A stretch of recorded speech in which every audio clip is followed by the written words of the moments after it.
Thursday, March 30th. Today we're talking about inventory and the sudden crash.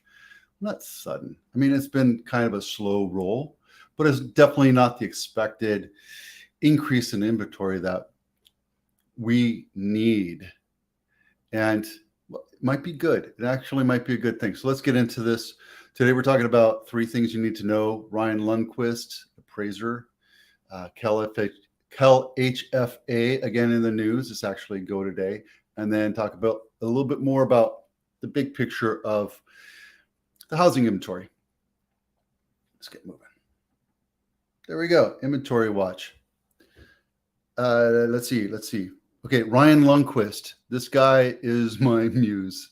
He's I don't know how to explain it other than this guy has just raised the bar, raised the level of what I offer up.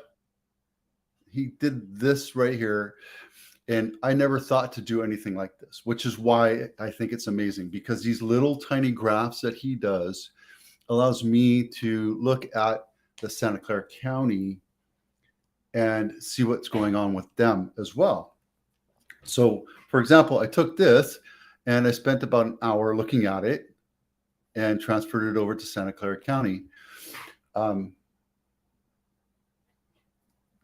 This paragraph right here is, I think, why we need to go here. So let me take this. This is Ryan's SacramentoAppraisalBlog.com. It's right here. I'm not hiding it at all.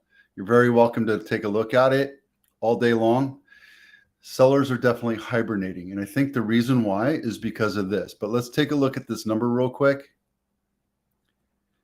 First of all, digest this a little bit. This is 3 counties, Sacramento, Placer, 4 counties, El Dorado, Yolo, Placer, and Sacramento, right? 4 counties. So the numbers are quite larger than what we're going to see, but not by much. But historically, by this time this year, we're into 8,000 on average new listings. And in Sacramento, in the Sacramento region, the 4 counties, and maybe I'll do this next week with 4 counties, so the South Bay or what have you, we're down, Sacramento is down to maybe 4,500. So almost 60%. We're not as bad. We're about 25% off. So where we're averaging 27, about, I would say 2,700. Now we're about 2,000 over 3 months. This is new listings, Santa Clara County, only single family homes, right? Not condos, mobile homes, townhouses, what have you. Inventory is tight. Inventory is way down. And I have to say that it's down across the nation too. Let's see. That's another thing that we're going to talk about. Housing inventory. This is across the nation. Right now we have just under 600,000 units for sale.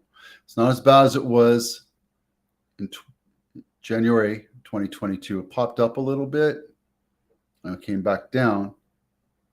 But inventory overall is hurting a little bit.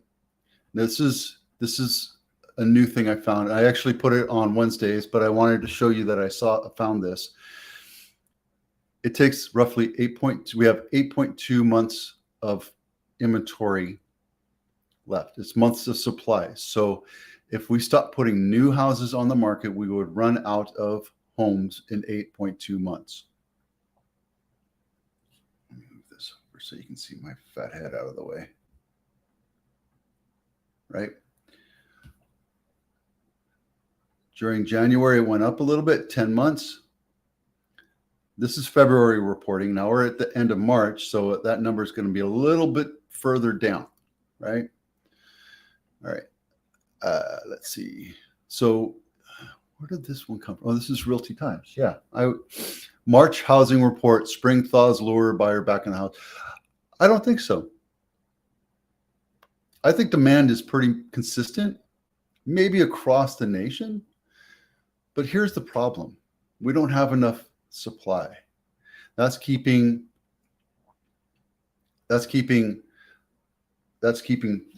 values where they are. I think values are going to stay pretty stable. I think what we're seeing is we're actually seeing multiple offers again.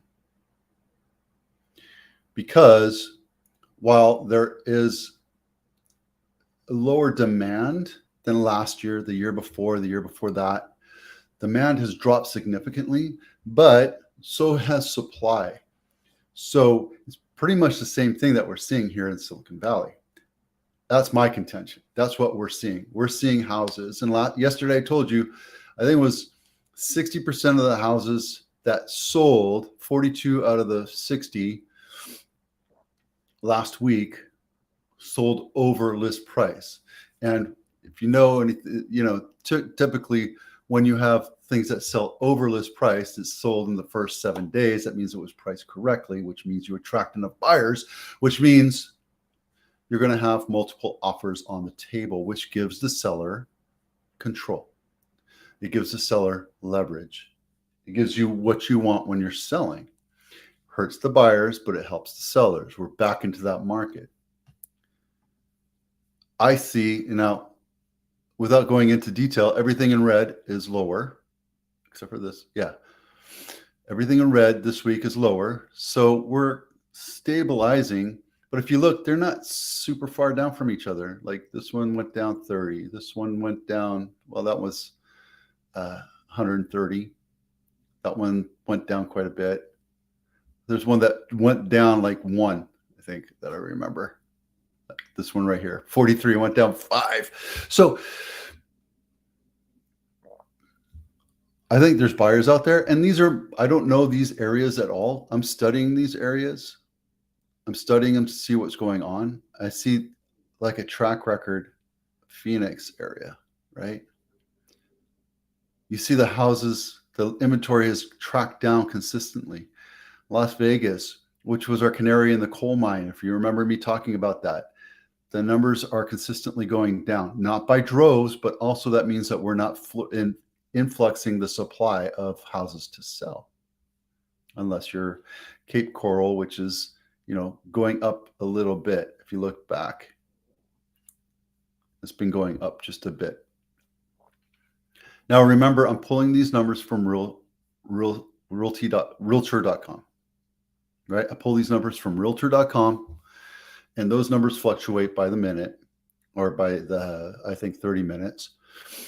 It's not real time. So I did San Jose search, right? It was just San Jose proper search is 270.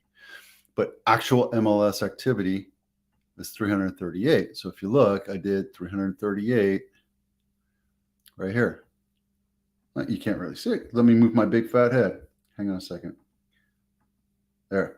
See 338 down here. Bottom left-hand corner if you can't see my cursor. So it just goes to show how Realtor.com, Zillow, all the aggregator sites, they're not going to be as accurate as the MLS feed that we send you as real estate agents. We've had, I didn't even see how many closes. Let's take a look. 0, I think it was 60. 0, 2, 70. Okay, well that changed because yesterday I did it. It was still 70. My mind is slipping. Okay, so what's the big picture here? What is the big picture here? We have 8 months of supply. In January, we had 10. So it ratcheted down a little bit, meant supply came in, but also homes got bought up a little bit. Housing inventory is still going to be tight. It's going to be tight. Buyers are out there, even though there's reports out there saying that buyers are coming out in droves. They're still snapping up homes. They're not doing it at the same clip that they were doing over the last 3 years, which was what I described as a firestorm. Not just a hot market, it was a firestorm. It was out of control. People were panic buying, which that's when you get into trouble. That's why I prefer to work with sellers then. Now I want to work with buyers because buyers have the opportunity to take advantage of this, right? CALHFA, sorry, it's just 20 years of saying FHA. It's hard to say HFA. So look, zero down payment program. It's equity based. It's done by California. There's $300 million available for this program. Let me go over here so you can look at my face.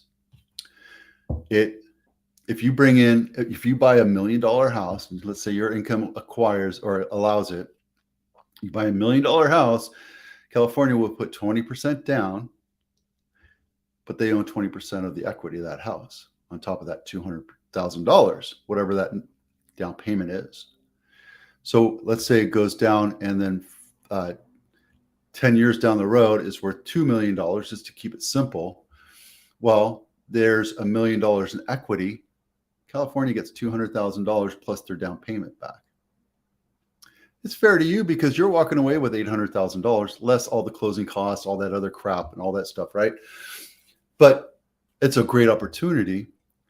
My concern is when you give somebody something for free, they don't take care of it. And I'm just as guilty as everybody else. I was given a car when I was a kid and I didn't take care of it. I didn't have, my aunt gave it to me. My parents didn't really show me how to take care of it. I should have taken care of it. I was lazy. I was a lazy kid, just like my kids are lazy. You see my pilot driving around the neighborhood. It's because they don't take care of it. They don't, it's not theirs, that they don't inherently care. You look at their bedrooms, you know that they don't care. Anyway, my problem is if you give them something for free, they might not take care of it. They might not care if they walk away from it or not. It might give us as investors great opportunities, but at the same time, it could hurt them long term.